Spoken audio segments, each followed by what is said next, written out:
Bismillahirrahmanirrahim. Alhamdulillah wassalatu wassalamu ala Rasulillah Sayyidina wa maulana Muhammad bin Abdillah wa ala alihi wa sahbihi wa man wala wala hawla wala quwata illa billah, amma ba'd. Assalamualaikum warahmatullahi wabarakatuh.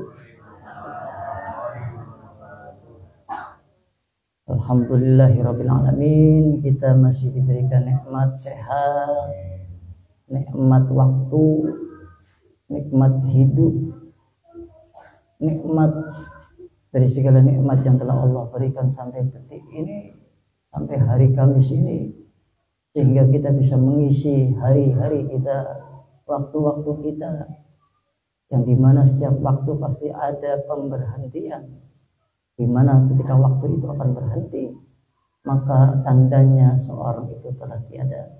Dan alhamdulillah kita mengisi waktu yang masih berjalan ini, walaupun tidak seberapa dan lain sebagainya, tapi kita mengharapkan dengan kita tutup seperti ini, mengistiqomahkan seperti ini, Allah ridho dengan kita, Nabi Muhammad bahagia melihat kita, dan Allah berikan kepanjangan umur, kebarakahan, kekayaan, hajat kita dunia akhirat diijabah, semata-mata bukan menjadikan kita lalai, tapi semakin taat kepada Allah Subhanahu wa ta'ala. Amin ya rabbal alamin. Ikhwan dan muslimin rahimakumullah, saudara-saudari sekalian, dari akhwat, ibu-ibu, bapak-bapak, mas-mas, bahwasanya di hari Kamis malam Jumat atau hari Jumat kita diperintahkan untuk memperbanyak sholawat. Jangan tinggalkan sholawat, perbanyak sholawat.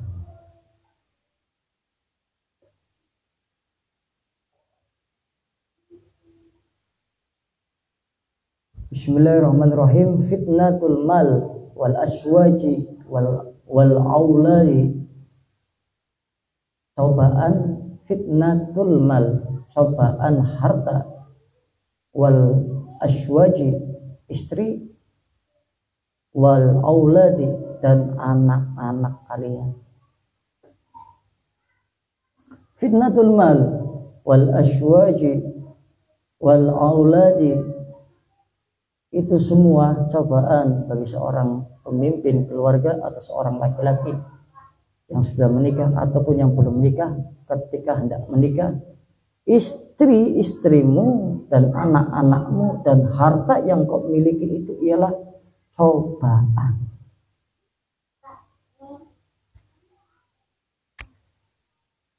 Waqad hadarallahu subhanahu wa ta'ala, Allah telah memperingatkan kepada kita, ibadahul mu'minina fi kitabihil aziz min fitnatil mal. Orang-orang yang beriman dari cobaan harta, aswaji istri, ya, wa min fitnatil auladi dan anak-anak mereka. Waqala ta'ala, seperti yang dikatakan oleh Allah, ya ayyuhalladzina amanu la tulhikum amwalukum wala auladukum an dzikrillah. Quran surat Al-Munafiqun ayat 9. Apa itu? Ya ayyuhalladzina amanu, wahai orang-orang yang beriman. Hei, Allah menyapa, mengingatkan, memberi peringatan kepada kita semua. Hei, orang-orang yang beriman, kamu beriman, kamu memiliki iman, percaya kepadaku, percaya kepada utusanku yaitu Nabi Muhammad. Ya, la tulhikum amwalukum, janganlah hartamu Ya, janganlah hartamu wala auladukum an dzikrillah, dan anak-anakmu melalaikan kamu dari mengingat Allah. Janganlah seorang anak turunan Nabi Adam alaihi salam yang kita sebut sekarang para pria, yang dimana tanggung jawabnya bukan hanya di dunia, namun menjadikan tanggung jawab itu sampai ke dalam akhirat, itu dipertanggungjawabkan yang sangat besar oleh Allah. Apa?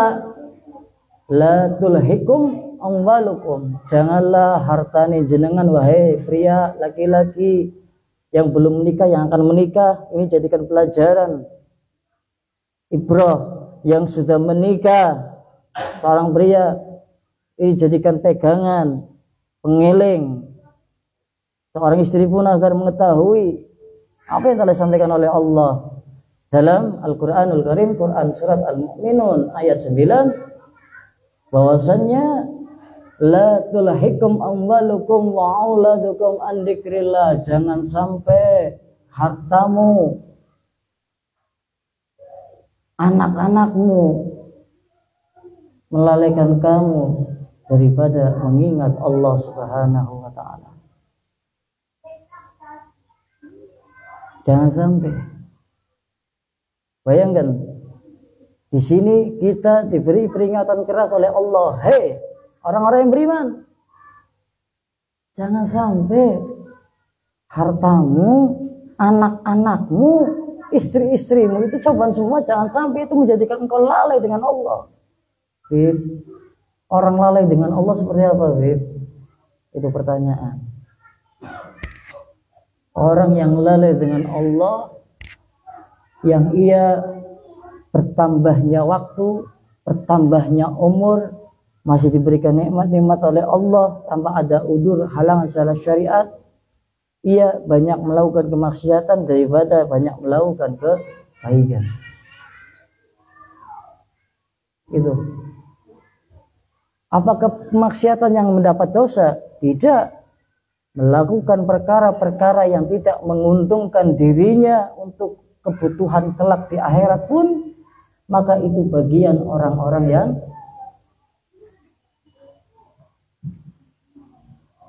jadi seperti itu. Maka dari itu, tugas seorang suami itu bukan hanya bekerja, bukan hanya bertani, memenuhi kebutuhan biologisnya, hubungan badan dengan istrinya, membuat keturunan. Tapi tugas suami itu sangat berat. Maka yang pertama diciptakan oleh Allah ialah Nabi Adam, seorang laki-laki, bukan Sayyidatuna Hawa. Karena apa? Seorang laki-laki ini kelak akan dipertanggungjawabkan atas anak-anaknya, hartanya.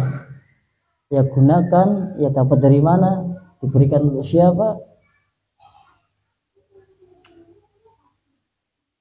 dan dia akan dipertanggungjawabkan waktu-waktunya ketika bagaimana ia mendidik anak-anaknya dan istri-istrinya. Makanya di sini jelaskan, jangan sampailah harta kita yang kita cari susah payah menyibukkan kita. Bukan berarti kita nggak boleh mencari harta, kita boleh mencari harta. Tapi jangan sampai meninggalkan amal-amal yang dahulu pernah engkau lakukan. Disenangan ngaji, yuk ngaji. Aja gara-gara kerja ngaji ini ditinggal. Sing senengan ngunjungi, yuk ngunjungi. Aja gara-gara kerja loro harta, gara-gara anak, gara-gara bojo ditinggal. Sing senengan kumpul karo wong saleh, lakoni. Jangan sampai jenengan lalai dengan anak-anakmu, istri-istrimu, dan harta-hartamu. Terus bagaimana dia? Ya payah.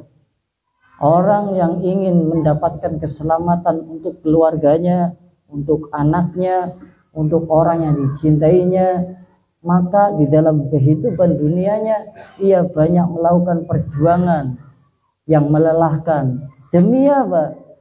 Kebahagiaan dan keselamatan orang-orang yang ia cintai, terlebih keluarganya, ahlul baitnya, ya, bukan di dunia, tapi utamanya akhirat. Ada seorang laki-laki, ada seorang perempuan menikah. Setelah itu suaminya meninggal, lantas ia menikah lagi. Singkat cerita, ketika semuanya meninggal, ini sang perempuan masuk dalam surganya Allah. Maka sang perempuan tersebut yang di dunia memiliki 2 suami yang telah meninggal, kelak perempuan ini akan bersama siapa? Sering jadi pertanyaan ya. Maka seorang perempuan tersebut akan disandingkan kepada suami yang paling soleh, yang paling taat kepada Allah. Jenengan janda, setelah itu jenengan nikah lagi, suami yang pertama baik, tapi yang suami yang kedua lebih baik, maka kelak ketika jenengan masuk surga, jenengan akan bersama suami yang kedua, bukan suami yang pertama. Jadi seperti itu, yang paling takwa, yang paling soleh, yang paling taat kepada Allah, itulah yang akan mendampingi jenengan kelak di dalam surga. Dan bagaimana ketika seorang suami diberikan bidadari? Kan ada pendamping daripada istrinya. Seorang suami yang soleh, istrinya soleh, bertemu hidup kekal abadi dalam surga. Tapi Allah berikan bidadari kepada para laki-laki. Bidadari itu cantiknya luar biasa. Tapi ingat bahwasanya istrimu yang soleh, yang taat, yang tunduk, yang patuh, yang ridho kepada suaminya, yang mendukung suaminya melakukan amar ma'ruf nahi mungkar, beramal soleh, mengistiqomahkan kebaikan, nanti ia akan duduk bersama suaminya di surga. Dan istri yang soleh itu cantiknya melebihi daripada bidadari. Tapi apakah seorang suami akan tetap mendapatkan bidadari dari Allah yang seperti janjinya? Siapa yang masuk surga bagi seorang laki-laki yang jihad fisabilillah, meninggal dalam keadaan khatimah, maka Allah akan berikan bidadari untuk laki-laki tersebut. Bagaimana? Suami jenengan dapatkan bidadari? Iya, suami jenengan tetap akan mendapatkan bidadari dari Allah. Tapi bidadari itu cantiknya luar biasa, tapi kalah cantik dengan panjenengan yang masuk surga mendampingi suami jenengan. Terus gimana dia cemburu? Di surga tidak ada yang namanya cemburu. Di surga tidak ada yang namanya syahwat. Bahkan keringatnya jenengan gak keluar itu. Jenengan gak buang air kecil, gak buang air besar. Paham? Agar mendapatkan kenikmatan surga bersama Nabi Muhammad, primen carane? Payah dunia, payah. Anake turu ewi. Lanange sing kesal bar balik kerja tidak ngaji. Wadone sing keleleh tidak ngaji. Lah itulah.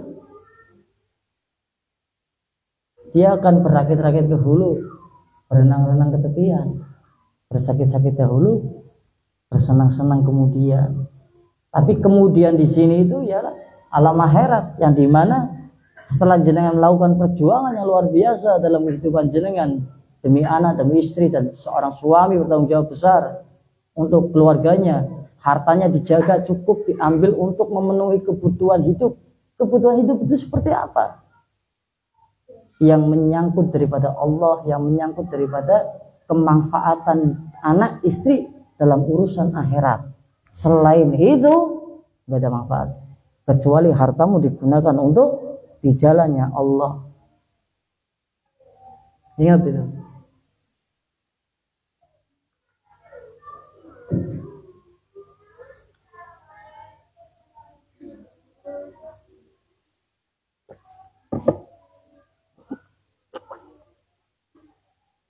Dan di surat Al-Anfal ayat 28, wa qala ta'ala, Allah juga berfirman,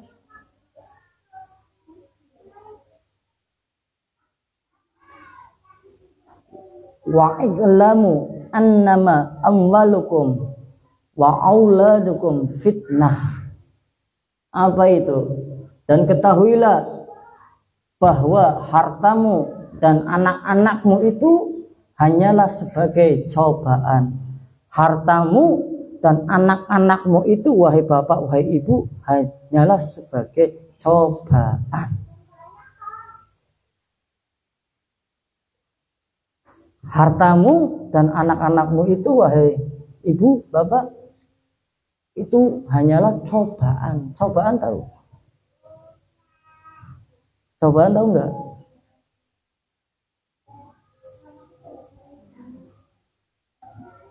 Tahu nggak cobaan?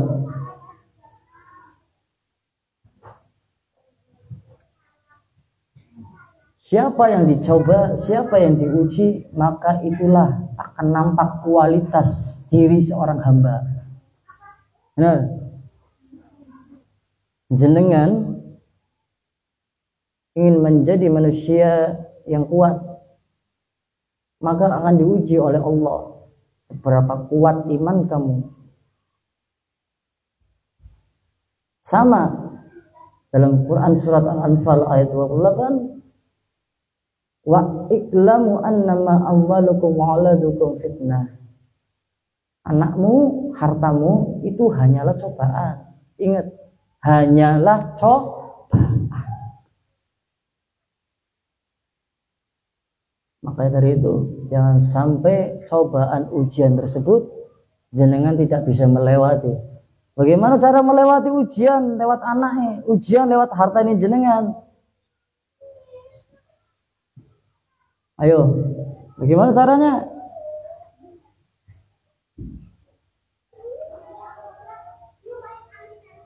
Caranya jenengan selalu ingat bahwa apa-apa yang jenengan miliki saat ini itu ialah titipan, pemberian yang dititipkan kepada panjenengan.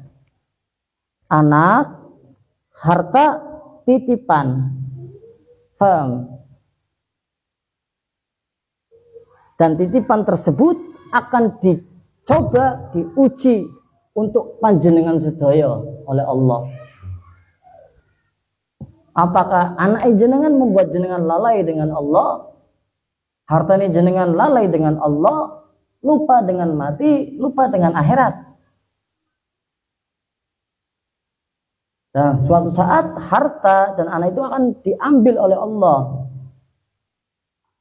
Maka jangan terlalu merasa memiliki. Jikalau antum sudah merasa memiliki, maka yang ada ketika jenengan diambil itu titipannya, anaknya jenengan diambil, hartanya jenengan diambil, jenengan akan bersedih hati. Ingat itu, ya. Harus ingat, anak titipan, penyemangat, gawe bunga, gawe seneng, gawe bahagia. Sing kesal kerja, mangkel ilang ora anak, ora bojo sing ridho. Itu ujian buat jenengan. Paham? Mau hadir majelis, mau ngunjungin, mau sholat jamaah, mau melakukan kebaikan. Seorang suami izin dengan istrinya untuk mengambil uang untuk ini, untuk infak, untuk sedekah ini. Istrinya mempersulit, ujian. Mau berangkat majelis, mau silaturahim, jenguk ayah ibunya di kampung, dan lain sebagainya. Anaknya nangis, tidak mau dalam perjalanan, kata ujian buat jenengan. Maka kita harus tahu, anak harta itu titipan, suatu saat akan diambil. Kita harus ridho, harus ikhlas, dan titipan tersebut bisa membahayakan kita, bisa menyelamatkan kita. Tergantung bagaimana kita menggunakannya. Harta kita, bagaimana kita menggunakannya. Titipan tersebut, bagaimana kita menggunakannya. Terus di dalam surat At-Taqabun ayat 14, Allah juga berfirman, Faqala subhanahu wa ta'ala, Ya ayyuhalladzina amanu inna min aswajikum wa auladikum aduwan lakum fahdharuhum. Ya ayyuhalladzina amanu, wahai orang-orang yang beriman, inna min aswajikum, sesungguhnya istri-istrimu, wa auladikum, dan anak-anakmu, aduan lakum. Apa itu? Ada yang menjadi musuh bagimu. Paham? Fahdharuhum, maka berhati-hatilah dengan mereka. Al-Quran surat At-Taqabun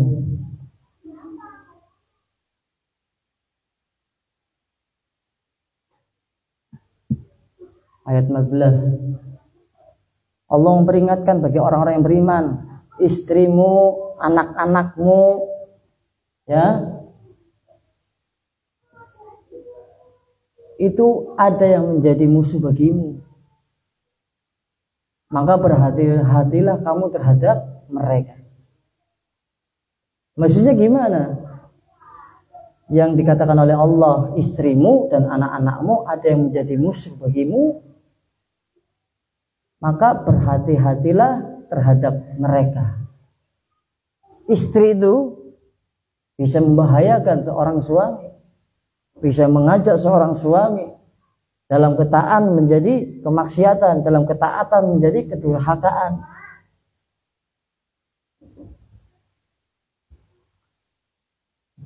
Anak-anakmu juga akan menjadi musuh bagimu, memerangimu. Maka tugas seorang suami di sini harus benar-benar mengetahui bagaimana cara ia mendidik istrinya, anak-anaknya, agar tidak menjadi musuh untuk kita dan tidak membahayakan untuk kita, baik dalam dunia ataupun akhirat. Coba kita lihat, banyak yang seorang suami hanya cukup berpikir indine nyong kerja anak bojone werek. Salah kaprah itu jeratan-jeratan setan itu. Naudzubillah min dzalik. Akhirnya istri pun akan berpikir, sing penting lanange nyong kerja, nyong orang mumet oleh duit terus bisa belanja. Halo. Ya. Maka dari itu seorang suami harus tahu mengontrol istrinya, mengontrol anak-anaknya, yang seperti dijelaskan oleh Allah dalam Quran surat At-Taqabun, ya, ayat 14, bahwasanya anak-anakmu, istri-istrimu itu ada yang menjadi musuh bagimu, ada yang menjadi musuh bagimu. Bagi siapa? Bagi mereka seorang suami yang hanya mementingkan kesenangan, kebahagiaan istri anaknya dalam urusan dunia, tapi tidak membekalinya dalam urusan akhirat. Maka sudah dipastikan anak-anaknya, istri-istrinya pasti akan menjadi musuh baginya. Bagi siapa? Bagi seorang suami. Ingat itu. Suami saya nggak bisa apa-apa. Dekat dengan orang soleh. Dengan ajakannya, ayo ke pondok, istriku, anakku. Ayo hadir majelis setiap minggu. Padahal suaminya orang butuh, nggak tahu apa-apa. Tapi kalau ia punya niat untuk memberikan arahan, pembelajaran kepada suaminya, maka anak dan istrinya akan menjadi sahabat, juga menjadi penyelamat. Kenapa? Walaupun suaminya bodoh, tapi punya niat yang baik untuk menyelamatkan anak istrinya, membekalinya dalam urusan akhirat, mendekatkan dengan ulama, dengan tempat-tempat yang baik, ya, dan ucapan-ucapan yang baik. Maka dengan itu anak istrinya tidak akan menjadi musuh. Tapi sekarang nggak seperti itu, Bu. Ya, tahu kan? Saling kontribusi. Seorang laki-laki dipusingkan dengan masalah nafkah, maisha, pekerjaan, cari uang, bagaimana anaknya bisa sekolah, bagaimana anaknya aku bisa gede, bagaimana anaknya bisa mangan, sampai akhirnya terfokus hanya dalam pekerjaannya. Dan seorang istri pun hanya terfokus dalam pemberian suaminya. Bagaimana suami saya biar bisa memberikan uang untuk saya, dan saya tidak pusing dalam memikirkan belanja, dalam memikirkan kebutuhan anak-anak. Sampai akhirnya yang sesuatu sangat dibutuhkan dalam urusan akhiratnya terbengkalai, diduakan sekenane, sebisane, dan hanya bisa berharap kepada orang lain agar bisa merubah anaknya, merubah istrinya. Sedangkan pendidikan madrasatul ula itu ialah ada dalam rumahnya. Pendidikan pertama itu ada dalam rumahnya. Seorang suami mendidik seorang istrinya, istrinya mendidik anaknya. Setelah itu baru kepada para guru-guru kita yang mendapatkan izin oleh Allah, mendapatkan ilmu yang barokah. Kalau tidak bagaimana? Akan berantakan. Kebahagiaannya semu, walaupun dapat kebutuhannya terpenuhi, tapi kebahagiaannya semu, sekedar. Nggak ada kepuasan batin. Orang-orang yang hanya memikirkan bagaimana caranya ia makan, memenuhi kebutuhan anak istrinya, sampai urusan akhiratnya, pendidikan agama dan lainnya terbengkalai, maka ia hanya mendapatkan kebahagiaan semu dari apa yang ia usahakan. Contohnya apa? Ia bekerja 1 bulan dapat uang 2 juta, dikasih isi selesai, rampung selesai, dapat bayi selesai. Bahagia setelah itu selesai. Nggak ada kepuasan batin yang mendorong ia memiliki himma, semangat dalam melakukan kebaikan.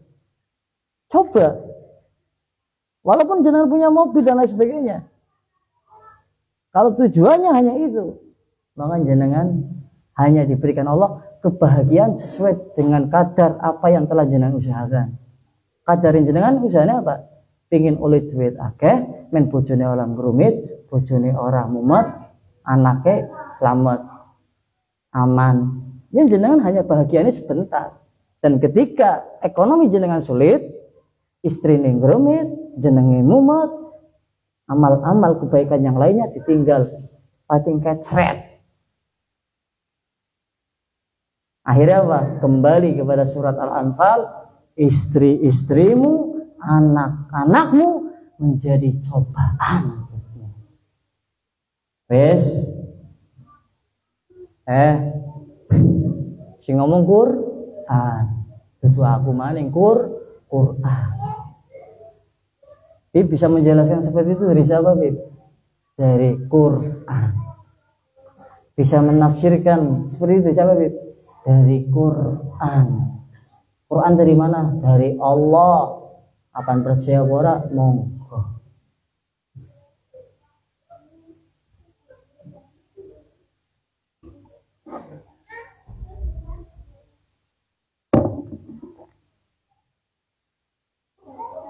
Makanya jangan sampai kita salah mendidik anak, salah mendidik istri, salah memberikan motivasi, salah memberikan pemahaman tentang keluarga yang benar itu seperti apa. Kadang seorang suami itu berpikirnya keluarga yang benar itu suaminya bekerja, dapat income pendapatan setiap bulan pasti, seorang istri kebutuhannya terpenuhi, itu sehingga istri apa? Secara sadar engkau mengajari istri-istrimu untuk apa?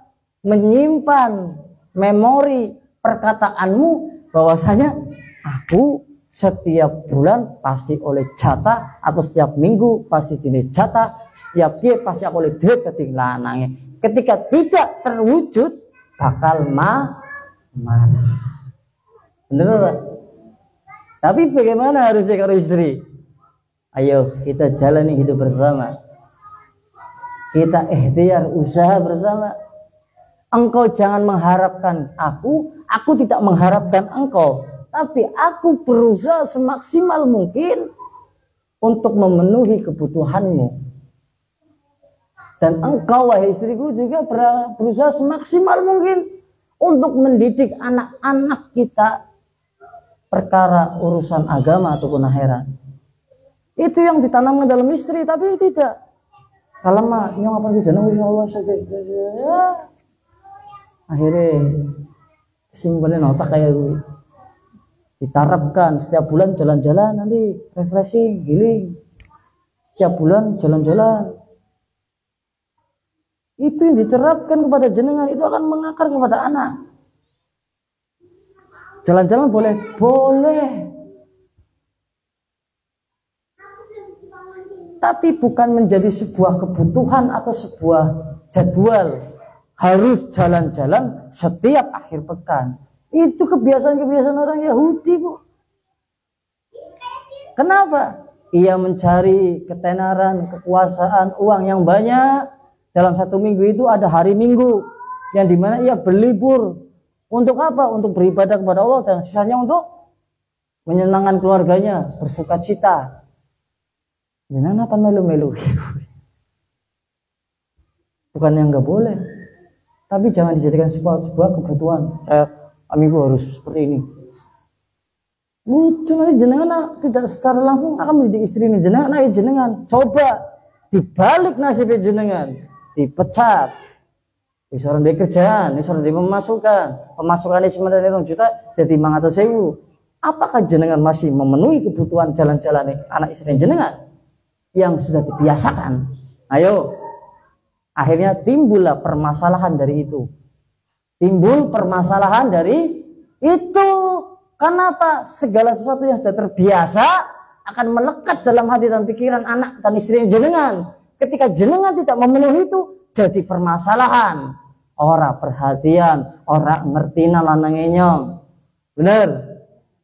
Padahal sih gak usah apa, lanangnya dewek ngajari. Ayo jalan-jalan. Maka paling enak apa? Dadak saja. Aja rencana. Jadi kebutuhan. Na'udzubillah min dzalik. Jadi kebutuhan itu, ayo 1 minggu sekali kita harus bisa sampai 10 juz baca Al-Quran. Yuk, anakku, istri-istriku, ayo kita baca rotib al-hadad pada subuh, baca rotib al-hadad. Baca Al-Quran 3 jam dur anak istriku, hari Minggu setiap hari Minggu.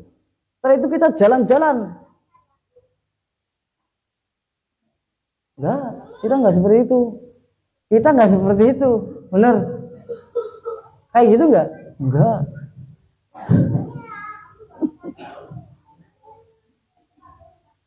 Paling selamat ya wong anteng, ngomah.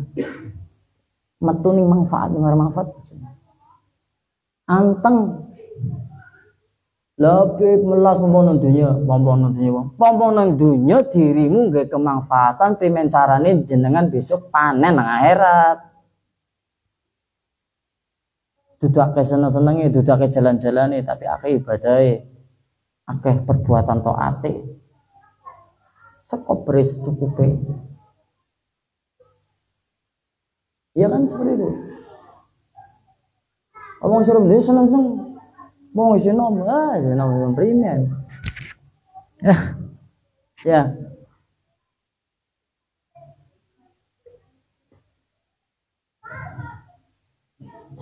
Makanya dalam tafsir yang dimana anak dan istrimu akan menjadi musuh bagimu, itu mayoritas dalam tafsirnya dijelaskan bahwasanya maknanya apa?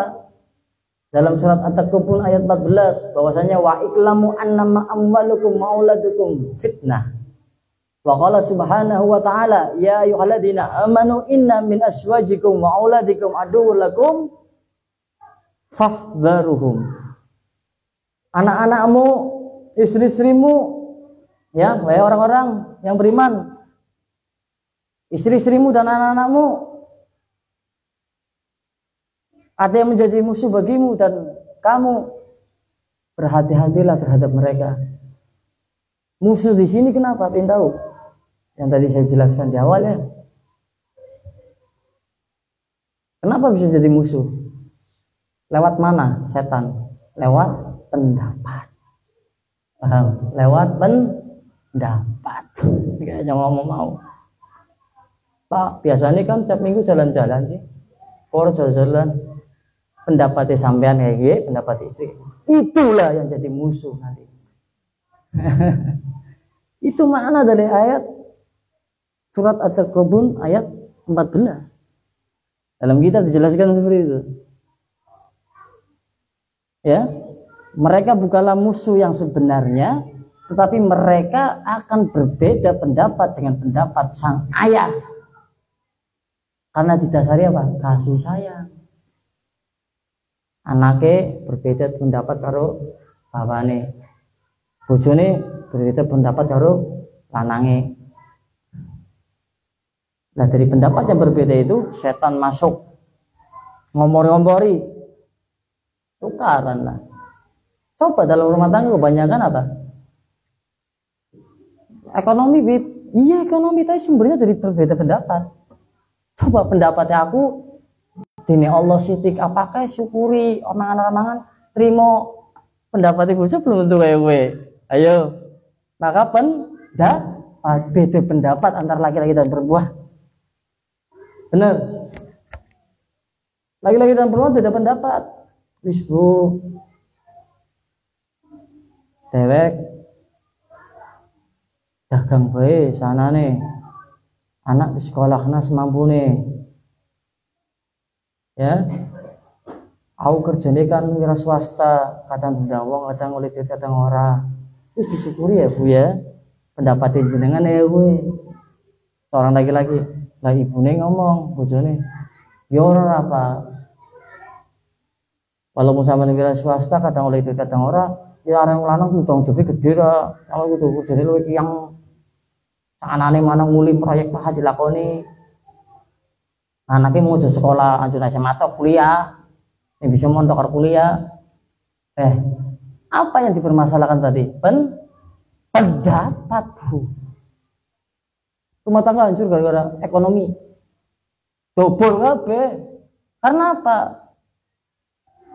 Yang menghancurkan rumah tangga itu beda pendapat, beda persepsi, beda pemahaman antara laki-laki dan perempuan hidup dalam satu rumah. Percaya sampean. Ditambah dia anaknya maning duwe pemikiran, debat bapaknya berbeda pendapat. Maka di Al-Qur'an dijelaskan itu. Makna daripada anak-anakmu, istri-istrimu menjadi musuh yang nyata bagimu, itu bukan musuh yang sebenarnya. Musuh yang sebenarnya pengen tahu. Aku benci karo kowe tak pateni ke. Duduk musuh seperti itu, bukan musuh yang sebenarnya. Musuh yang seperti apa? Yang berbeda pendapat kepada sang ayah. Siapa? Anaknya berbeda pendapat kepada sang ayah dalam kehidupan rumah tangganya. Ibunya si mane, bokene berbeda pendapat dengan sang ayah. Kenapa bisa seperti itu? Karena pendapat-pendapat itu dijalin dengan kasih sayang. Maksudnya, ya kamu ada hubungan antara anak dan istri. Artinya mesti perasaan. Sampai orang anu pendapat aku. Ana sing ngomongna ana sing batin. Wis jadi permasalahan. Pendapat aku dari rumah tuh syukur. Aja kalian buka HP.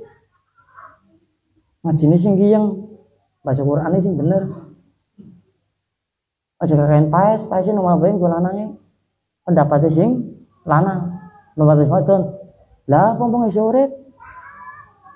Paes nggo lanange ya pasti. Wong jaba bae dipandang apik ya ora apa-apa dia. Pandang wangi ayu ora apa-apa. Nah,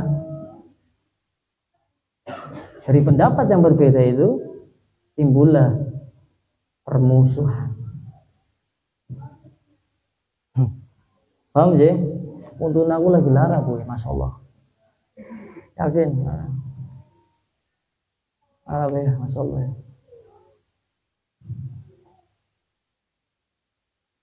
Matanya mandangi burung, matanya aku mandangi burung.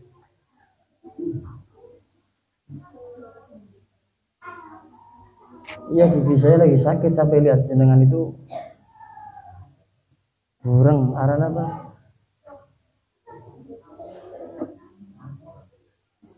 Pasir ini burung apa?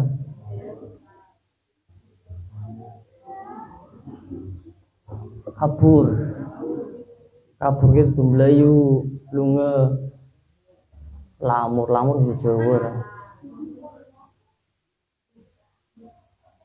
Lamur di Jawa, burung di Jawa. Ya untungnya lara ya akhirnya nyasar di matanya. Mandangnya kabur, malah cek remeng-remeng kayak mbak Arab ya. Iya remeng-remeng. Ya iya. Allah uji ya. Di pengaruh itu ujian, iya. Ujian ya aku. Dan memang ujian, karena apa? Yang akan saya lakukan itu sebuah kebaikan dalam rangka mendekatkan diri kepada Allah lewat ilmu, lewat mengajar, lewat istiqomah, lewat silaturahim seperti ini, memperkuat ukhuwah Islamiyah kita, persaudaraan antara lain satu sama lain. Tapi jenengannya beriang orang di duit maksiatnya jalan terus, tiba-tiba ngomong ya Allah nyokot ini ujian ya sekolah orang ini ujian. Hah?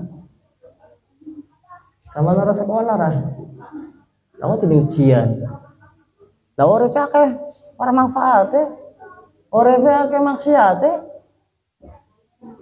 ini koyoke betut dine orang bisa melaku, dine orang di duit, dagangannya sepi. Ya Allah, ujianmu berat banget sih ya Allah. Ujian dasmu. Ono ora sekolah kok dine ujian. Sing diuji ge ya wong sing sekolah. Sing berusaha untuk taat kepada Allah lah diberikan ujian. Kayak Imam Syafi'i memiliki penyakit ambeien selama 40 tahun. Dia diam, tiap ngajar ngeluarin darah, bayangkan. Imam Syafi'i memiliki penyakit ambeien 40 tahun. Gue tembe ujian. Bisa baik diangkat Allah, tapi apa? Sabar apa ora, istiqomah apa ora? Tetap ceria apa ora? Tetap bisa nyampaikan ilmu apa ora? Memang fakta apa ora? Lah jenengan ambeien anak isana 2 tahun. Ayo Allah, hujan ini berat men siapa telah dagang gua anak bojo ambeien umat tutu ujian wah ambeien kakek man bakso wah. Kon dalam rangka apa ngomong ujian? Dalam rangka apa ente ya? Orang-orang yang diuji Allah itu orang-orang yang mendapatkan kedudukan.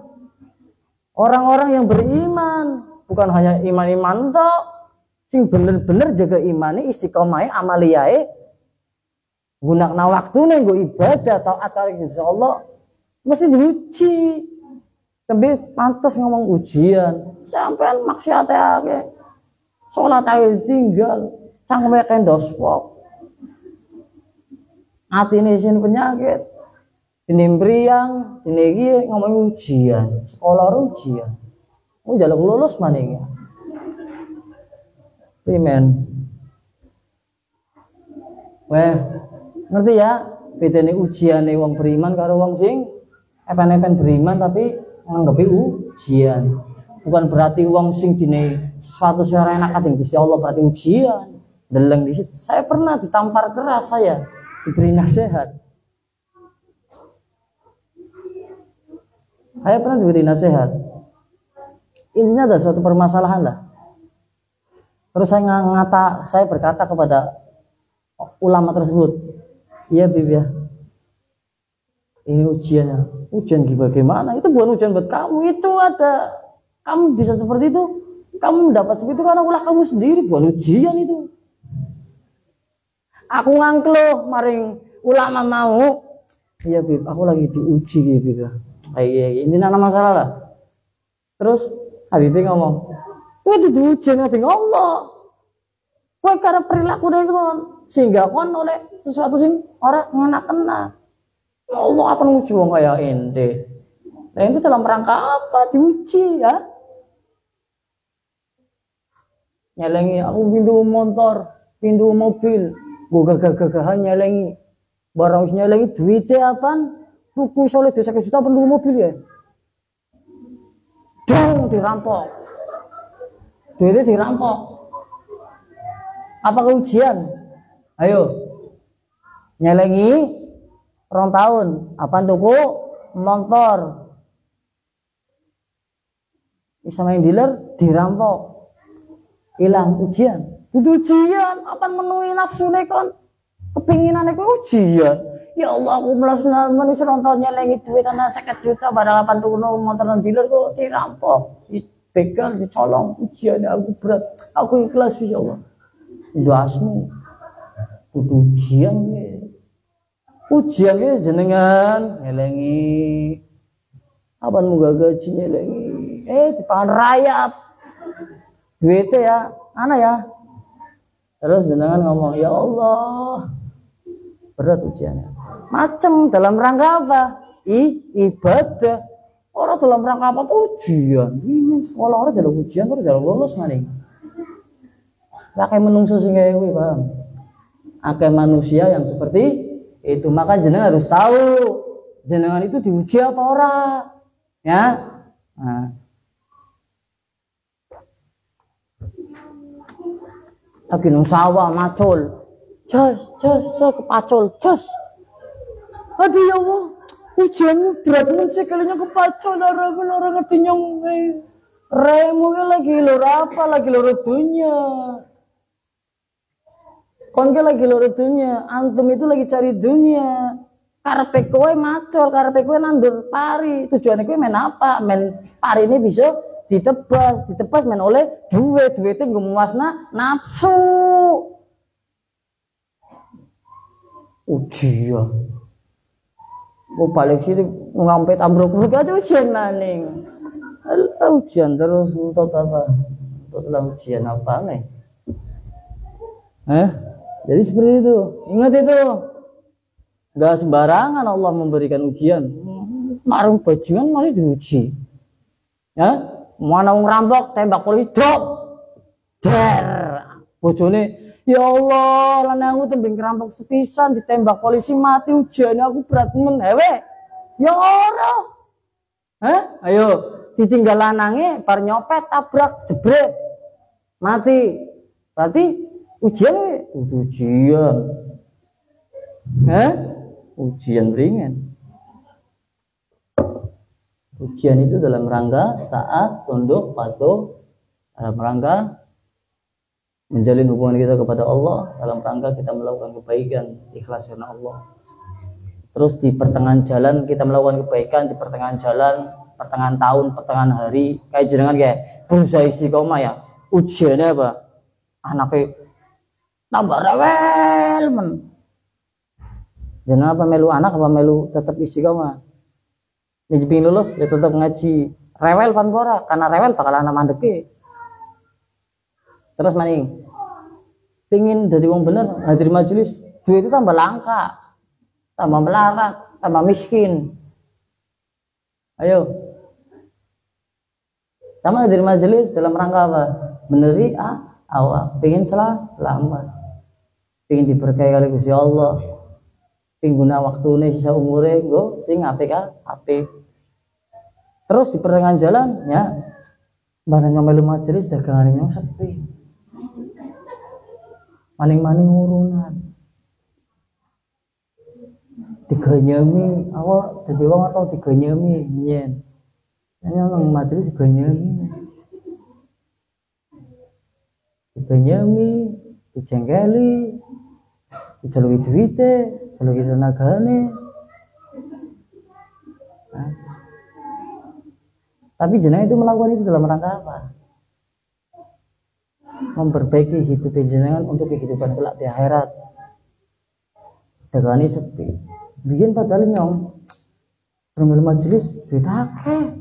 Dagangan duit akeh, bisa bangun rumah, itu motor. Pasti bangun majelis wae iki, majelisnya badek iki. Duwe kuwi. Kowe jenengan benar-benar sungguh-sungguh pingin merubah kehidupan jenengan untuk kehidupan yang lebih baik kelak di akhirat. Lah itu diuji. Allah nglitiki hartane jenengan. Iki tak uji hartane iki biyen kan duit akeh, saiki tak kei sitik rezekine. Isi mangkat bae ya. Kuat ya bosah. Mangkat maning. Duit langka apa mangkat maning. Jaluke orongan langka di ngampunan. Habib ngerti. Seikhlas ya. Tapi itu malah diuji harta. Langkat hartane sitik tetap mangkat istiqomah jaga istiqomahin hadir majelis ilmu. Sampai akhirnya Allah karena cintanya kepada hamba tersebut diuji maning ini laki-laki atau perempuan tersebut. Duwe anak tak uji anaknya tak nembriangan anaknya sekuat mangkat maning anak beriang waktu ini kerawat anak waktu ini hadir majelis waktu ini ngaji sekuat sampai amanah level tertinggi kiwong apa di lulus nang Gusti Allah apa di naik namakum derajate diuji nang bojone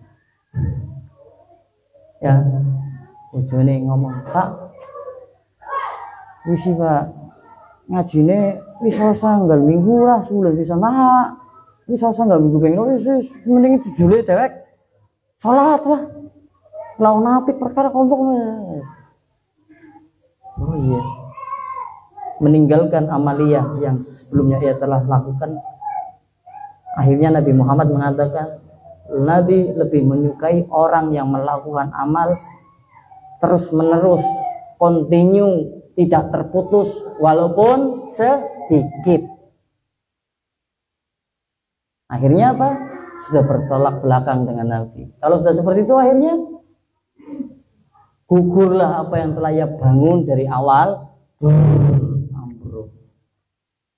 Padahal Allah sudah menyiapkan pisan maning lolos selamat bahagia ya ternyata gugur dan itu banyak terjadi di majelis ilmu biasanya di majelis ilmu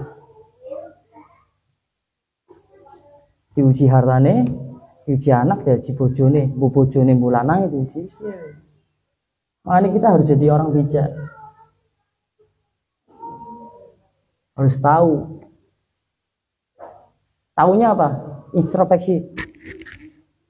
Aku hadir majelis malam Jumat nang Habibe, malam Minggu kadang keliling. Sing tak laukna apik ora ya? Kayak kuwi wae. Sing tak laukna saya ora?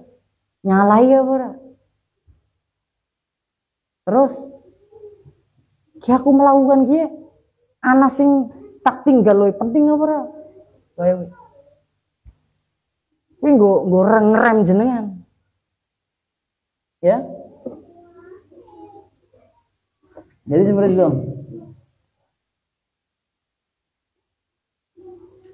Lah tafsir yang dimaksud daripada orang-orang yang mukmin sesungguhnya di antara istri-istrimu dan anak-anakmu itu ialah menjadi musuh bagimu. Maka berhati-hatilah kamu terhadap mereka. Di sini yang menafsirkan ini Ibnu Qayyim, Al-Imam Ibnu Qayyim Al-Jauzi, ya, yang dimana bahwasanya permusuhan seorang anak kepada ayah, kepada ibu, istri kepada anak, istri kepada suami, ya, intinya suami memiliki musuh dari anak dan istri-istrinya itu. Menurut Imam Ibnu Qayyim Al-Jauzi itu karena apa? Karena berbeda pendapat.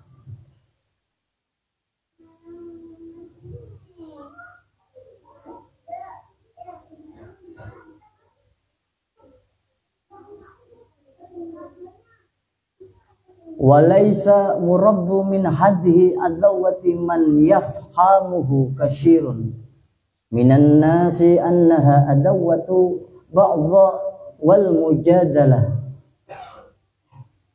Masya Allah. Bal adawatu mahabbati sadda lil ba'i anil hijrati wal jihadi wa ta'limi ilmi wa khairi dhalika min akmali birri. Hada makna ma dzakarahu alamatu Ibnu Qayyim. Sampai saya jelaskan. Fal maksud annahu man sabara fi syar'i anil maksiat wa qad amina fitnatal mali fa innahu qadirun ala fi'li maksiat ala fi'lil maksiati wa batlil mal. Seseorang yang bersabar, ya, seseorang yang bersabar nih, annahu man sabara fi syar'i anil maksiat, seseorang yang bersabar dengan meninggalkan maksiat. Contohnya yang malas ki meluni maksiat tuh.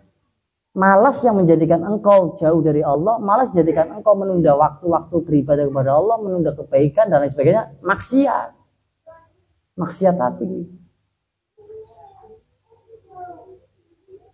Di sini jelaskan seseorang yang bersabar dalam meninggalkan maksiat. Contohnya yang maksiate ilat lidahnya seneng ngomongin sing ora apik-apik. Wis ketinggalan sabar ya.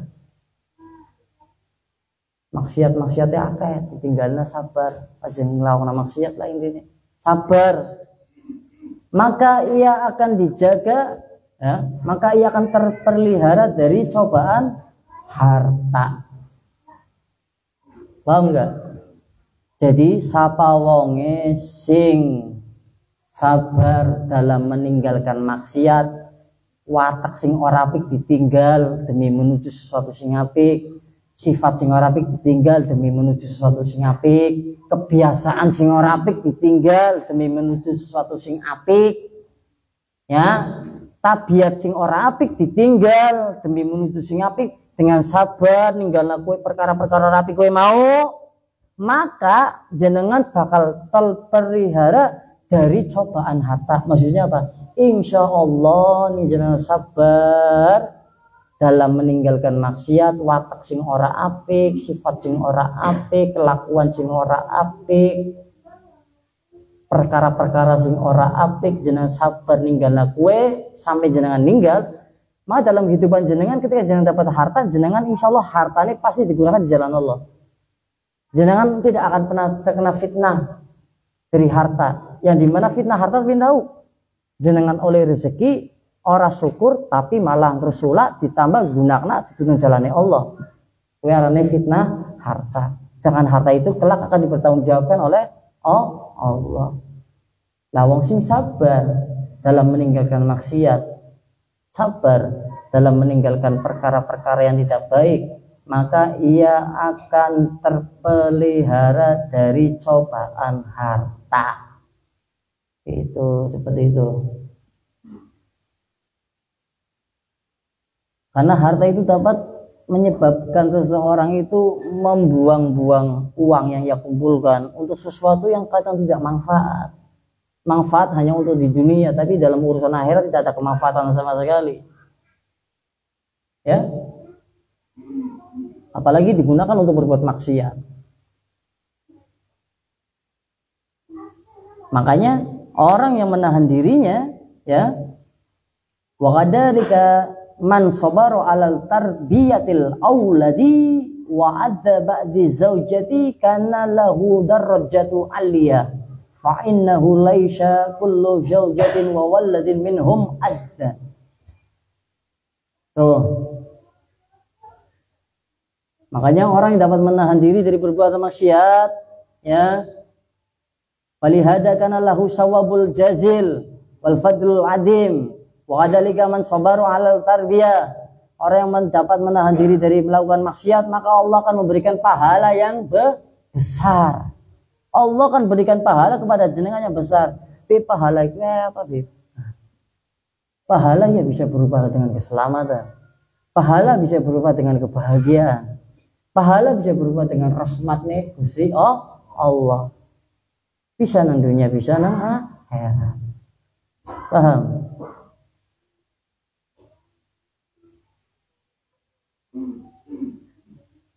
Wa kadzalika man sabara ala tarbiyatil auladi wa adda ba'di zaujati. Demikian pula seorang suami yang bersabar ketika menghadapi tantangan daripada istri dan anaknya. Ya. Kana lahu darajatu aliyah. Maka ia akan diberi kedudukannya tinggi. Fa innahu laisa kullu zawjatin wa waladi minhum adda. Seorang suami yang sabar menghadapi istrinya, tetap memberikan nasihat walaupun istrinya tetap memberontak, tetap keras kepala, tetap mengajari anak-anaknya walaupun anaknya memberontak, membenci suaminya dan lain sebagainya, ia tetap bersabar ya dalam menegakkan kebenaran dalam rumah tangganya, dalam mendidik istri dan anak-anaknya, maka seorang suami tersebut akan mendapatkan kedudukan yang tinggi, darajatul aliyah. Dia akan mendapatkan derajat kedudukan yang tinggi di hadapan Allah Subhanahu atau di sisi Allah Subhanahu wa taala. Wah. Saya mintanya buat jenengan ya.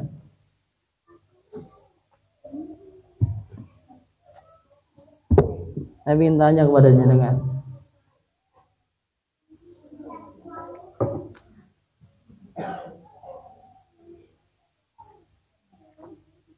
Di sini yang pernah naik pesawat siapa? Coba ngacung. Yang tinggi gini. Naik pesawat. Ya. Coba. Oleh naik pesawat bagus. Di pasar malam ya, Lek. Coba, ibu siapa namanya?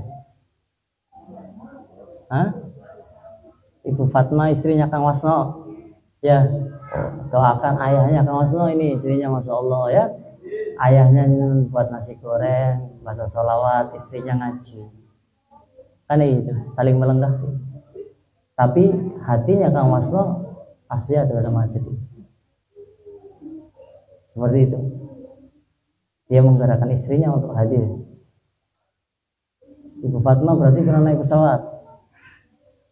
Pesawat yang pasti kan naik tinggi ya, terbang tinggi, banyak orang ya.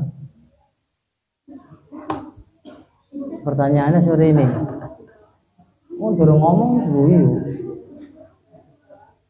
Ibu Fatma naik pesawat. Tahu nggak pilotnya siapa? Nggak tahu. Tahu nggak pilotnya lulusan mana? Nggak tahu ya. Tapi yakin bisa sampai tujuan. Yakin ya, tenang ya. Pas naik pesawat bermain, tenang ya. Anjuklah. Bener nggak? Apa ada orang naik pesawat langsung ketuk-ketuk pintu kokpit? Saya lihat lisensinya kamu sebagai pilot mana? Bukti kowe sebagai pilot. Soalnya nyawan aku taruhannya nang kowe ge. Aku nang ketinggian di atas 13.000 kaki.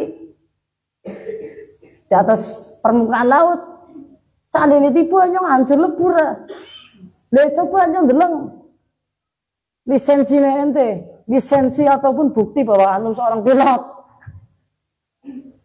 Dan kamu itu enggak ngantuk. Ngantuk ora Pak pilot? Lagi ana masalah keluarga ora? Bisa baik pilot lagi ana masalah keluarga.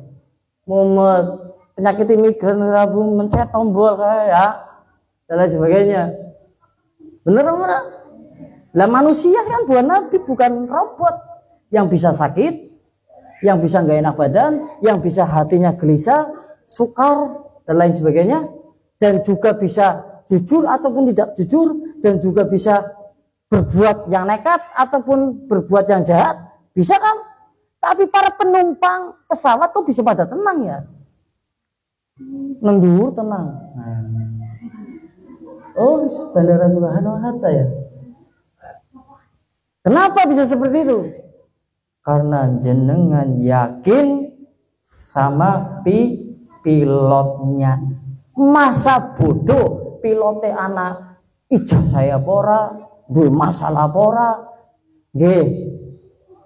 Pilotnya duwe penyakit apa ora? Pilotnya tua apa nom apa ora? Pilotnya umbelen apa ora? Pilotnya lagi duwe masalah karo bojone apa ora? Judulnya yang memasrahkan jiwa ragane aku kabeh nungkak pesawat iki karo pilot ning yakin pasti akan mendapatkan ketenangan. Bener gak? Bener ya? Wong ning yakin oleh ketenangan. Kalau jenengan hidup ini yakin dengan Allah, yakin dengan guru jenengan ketika jenengan belajar, yakin cara yang takwa. Makanya ada adab ya dalam kitab Ta'limul Alim, ada adab seperti ini. Ketika ada seorang murid diperintah guru, terus muridnya bertanya, untuk apa wahai guru? Itu sudah suluk, sudah tidak beradab. Contohnya kiai ini, Durjo, kiai ini ngomong tok, Durjo, kiai ini, saiki ya, penting. Terus takon, nongok enten apa kiai? Sudah tidak beradab. Berarti keyakinannya kepada kiainya belum penuh atau sempurna. Dan murid yang seperti itu tidak akan mendapatkan apa-apa. Sama kayak orang naik pesawat tadi. Coba kalau jenengan orang yakin naik pesawat, orang bakalan tenang. Primen, landing, pilot, kok di masalah pura? Aja ngantuk ya, awas kowe ngantuk kowe. Awas ning kowe ngantuk kowe. Ning ngantuk kamu nyong. Lha surate kon di, ijazah kon kon bener-bener pilot. Jam terbang kon berarti pilot primen. Bener apa ora? Antisipasi kan? Ning murid wis duwe antisipasi karo guru, tandane murid kuwi ora duwe keyakinan. Mau dalam bab ta'lim mau ta'lim, jangan sampai kita bertanya, kenapa wahai guru saya diperintah seperti ini, ada apa? Walaupun dalam terbesit dalam hati sekali manut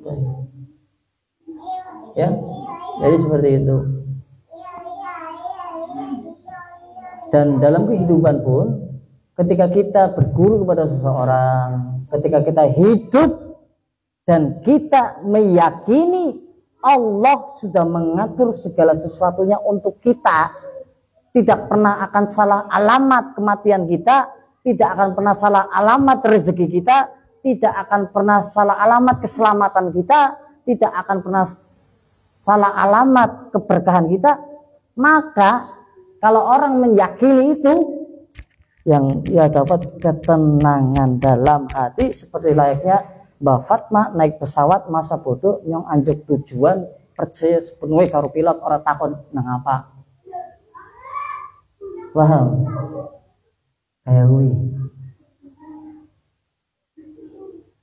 mau belajar kepada siapapun, duduk gurunya turun tekan jekong bae aja lu nggak jekong, kecuali yang mendapat perintah keluar keluar, masuk masuk. Paham?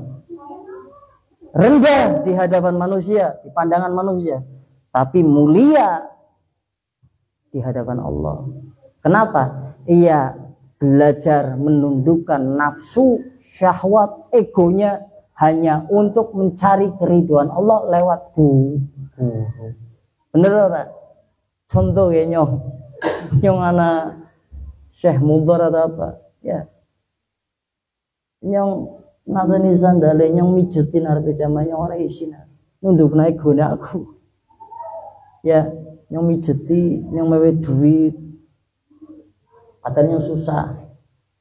Duit dan lain sebagainya, diperintah anu digonyemi menang. Nggih. Padahal yang duit jamaah dan lain sebagainya.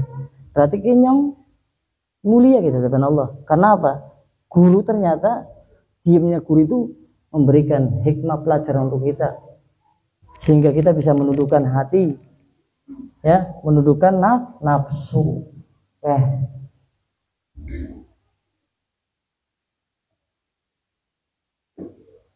Jadi seperti itu.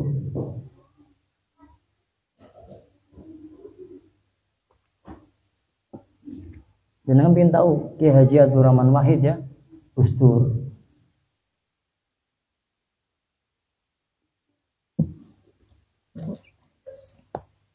Gus Dur pernah ngomong, Gus Dur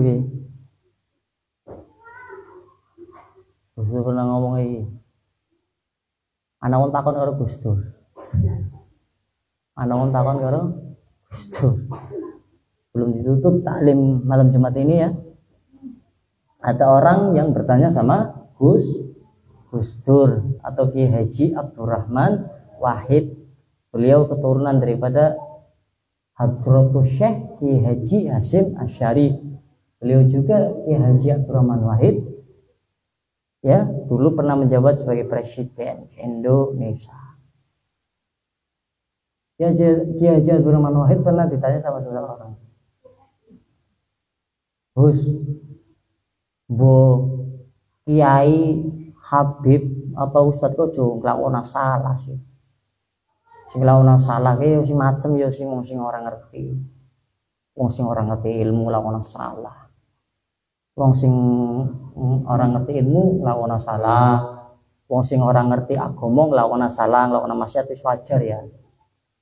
Tapi ning anak kiai guru nglakoni salah ora wajar, Gus. Apa jawabannya Gus Dur? Malah luwe apik sing nglakoni salah aja wong sing awam, aja wong sing lagi belajar. Wong sing belajar ning bisa nglakoni kesalahan sithik bae. Kenapa?